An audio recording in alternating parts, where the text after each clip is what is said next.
여러분들 시험 기간이라 그런지 얼굴에 조금 웃음기가 그래도 웃는 우리 성주군이었습니다. 그래요. 오늘 옆 사람 보면서 웃으면서 보고 싶었습니다. 반갑습니다. 인사했으면 좋겠어요.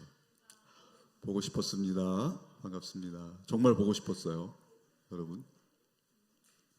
여러분들은 전도사님 안 보고 싶었죠? 전도사님은 일주일 내내 보고 싶어요. 우리 태림 친구는 몸이 많이 나았어요? 감사하네요. 그래요. 오늘은 약속에 임하는 자세라는 제목으로 하나님 말씀을 전하겠습니다. 대림절 두 번째 주일을 지나고 있습니다. 지난 주에 대림절에 대해서 잠깐 말씀드렸죠. 두 번째 초를 대예배 때 오시면 촛불 켜인 걸 볼 수 있습니다. 두 번째 초는 뭐라고 그랬죠? 베들레헴의 초. 그러니까 예수님께서 베들레헴 말 구유에 오셨잖아요.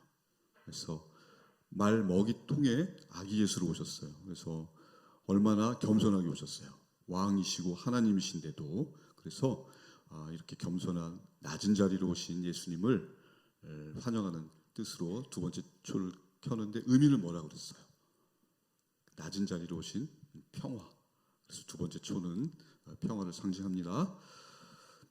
여러분, 혹시 친구들 가운데서 약속을 잘 지키지 않는 친구가 있나요? 생각해 보세요. 있죠. 그래요. 만나기로 한 약속한 시간보다 훨씬 늦게 왔음에도 불구하고 약속은 깨지라고 있는 거야. 오히려 큰 소리 치는 친구들. 그런 친구들 보면 여러분들 마음이 어떻습니까? 이 친구는 좀 신뢰하지 못하겠다. 그래서 중요한 일이 있을 때 그 친구와 함께 하기가 어렵죠. 또 반면에 어떤 약속이든 잘 지켜주는 친구들, 그런 친구를 보면 신뢰가 가고 또 믿음직스럽고 무슨 일이든지 그 친구와 함께하면 좋을 것 같다. 그래서 그 친구와 친해지잖아요. 저는 이렇게 약속은 굉장히 소중한 거예요. 여러분, 우리 성경도 성경을 전도사님이 지난번에 한번 설명해 드린 것 같아요. 구약을 뭐라고 그랬어요? 옛 언약, 그렇죠? 구약이에요. 그래서 약속. 그다음에 신약, 새로운 약속. 그래서 영어로는 Old Testament. 또 신약을 New Testament. 무슨 말이냐면 이 성경 하나님의 말씀이라는 것은 약속이에요. 약속의 말씀이다. 어떤 약속의 말씀이에요? 하나님께서 천지를 창조하시고 인간에게 복 주시겠다 약속했는데 그것을 인간이 깼잖아요. 그래서 징계도 받고 또 훈련도 받고 그럼에도 불구하고 하나님께서 또 오래 참아주시고 또 새 언약까지 또 새 약속까지 주셨어요. 그게 우리 신약이잖아요. 그렇죠. 이처럼 하나님은 약속의 하나님이다. 그 약속의 하나님의 증거됨이 이 성경에 들어있다. 그렇기 때문에 우리가 일상생활에서 약속을 지키는 것은 약속에 대한 중요성을 갖는 것은 하나님께서 약속을 너무너무 중요하게 생각하시기 때문에 우리들도 그 피조물인 우리들도 약속을 중요하게 생각할 수밖에 없습니다. 이것은 필연적인 거예요. 그렇기 때문에 약속을 대수롭게 않게 여긴다거나 또 약속을 잘 지키지 않는 것은 나 혼자만의 문제로 끝나는 게 아니에요. 특별히 우리 예수 믿는 교회 나오는 친구들, 하나님의 자녀들은 이 약속을 만약에 내가 잘 지키지 않는 친구가 되면 내가 친구들한테 신뢰를 받지 못할 뿐 아니라 하나님의 자녀로서 하나님까지 어떻게 되는 거예요? 친구들, 믿지 않는 친구들에게 하나님까지도 좋지 않은 이미지를 가질 수 있겠죠. 쟤는 교회 나가고 하나님의 자녀고 예수 믿는다면서 약속을 잘 지키지 않네? 그러면 그것은 비단 내 문제뿐만 아니라는 말씀이에요. 그렇기 때문에 특별히 우리 하나님의 자녀들, 우리 친구들은 이 약속이 너무너무 중요한 거예요. 그래서 약속을 내 목숨과도 같이 여겼으면 좋겠어요. 그래서 하나님께서 약속을 지키시기 위해서 아들이신 예수님을 보내주시고 그 예수님을 십자가에서 희생시키셨잖아요. 그게 전부 다 약속을 지키시려는 하나님의 의지인 거예요.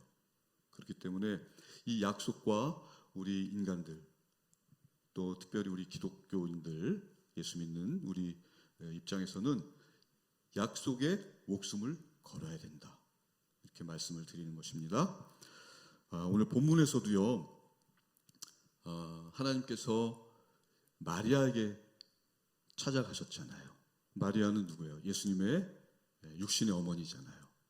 그런데 이 당시에 마리아가 또 예수님이 태어나기 전에 이 당시에는 유대교, 율법에 사로잡혀서 모든 유대인들이 그 율법에 벌벌벌벌 떨고 또 외식하면서 겉으로만 하나님 잘 섬기는 척하면서 뒤에는 딴 생각하고 마음에는 하나님이 없음에도 불구하고 사람들에게 잘 보이기 위해서 하나님 믿는 척, 그런 시대였어요.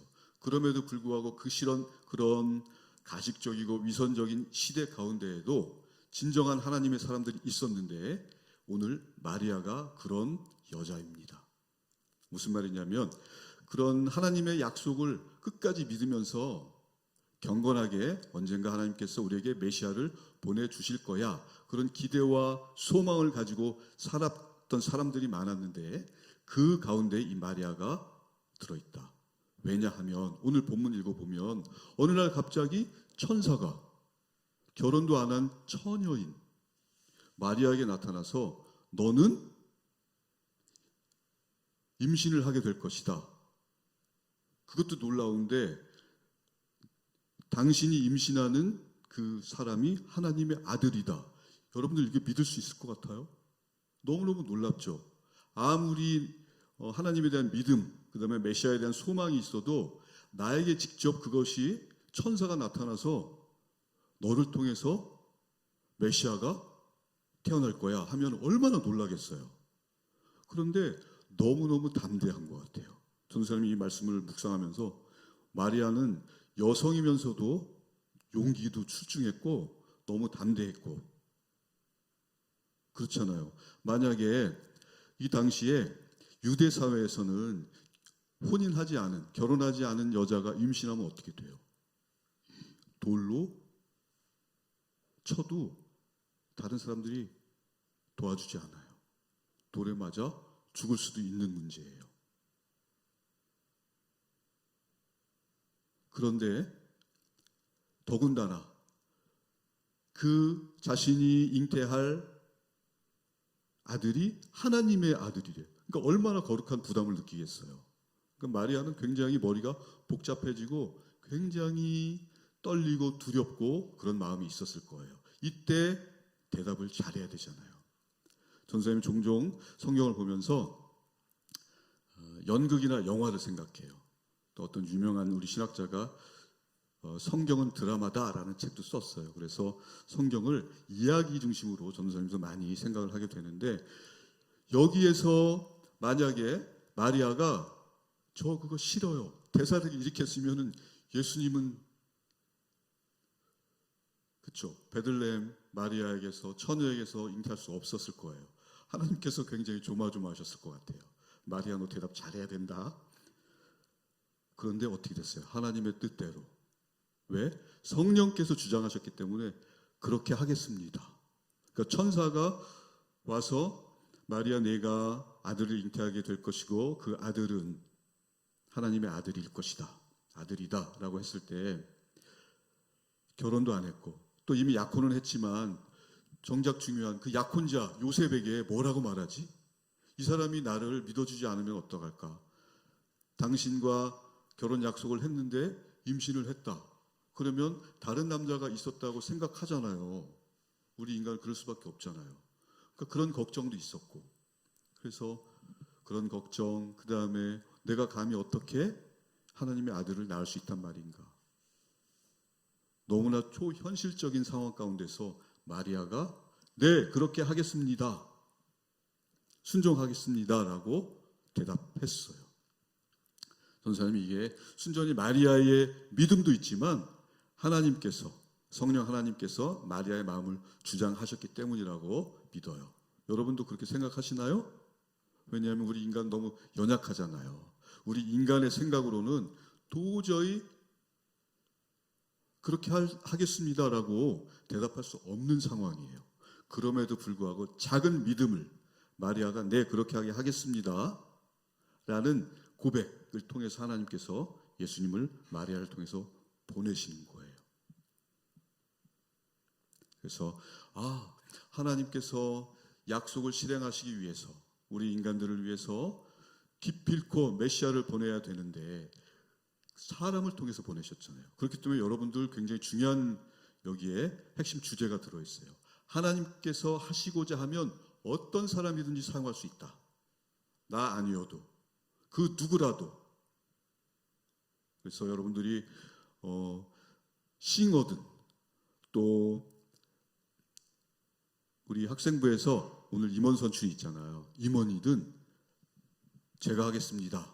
이런 친구들이 많이 나왔으면 좋겠어요. 왜냐하면 어차피 하나님께서는 누구든지 사용하거든요. 내가 아니어도 이왕이면 하나님 저를 사용해 주십시오. 오늘 마리아처럼 이런 고백, 이런 믿음이 여러분들 표현하셨으면 좋겠어요. 그래서 오늘 임원 선출이 있는데 제가 한번 해보겠습니다. 이렇게 나서는 친구들이 많이 나왔으면 좋겠습니다. 그래요.